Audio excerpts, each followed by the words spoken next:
South Africans should brace themselves for another interest rate hike this week. Economists expect at least a 50 basis point increase when the Reserve Bank's Monetary Policy Committee announces its decision on Thursday.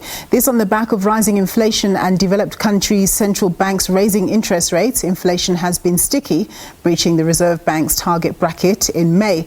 The Consumer Price Index measuring consumer price changes was at an annual pace of 6.5% in May, the highest in 5 years.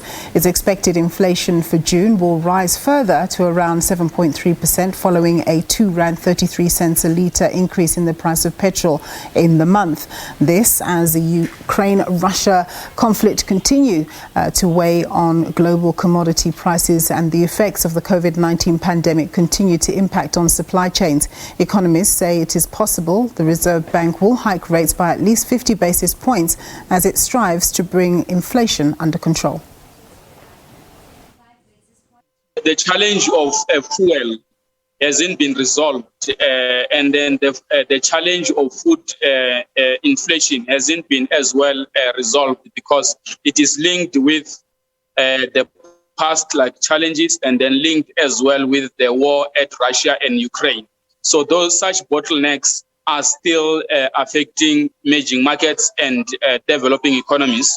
And then when you look at 2021 to 2022 or year inflation assessment for fuel, it was around 35%. And then for food, it was around 15%. And then electricity, it was around 14%. So when you look at that mark, you don't expect it to have been as well resolved overnight.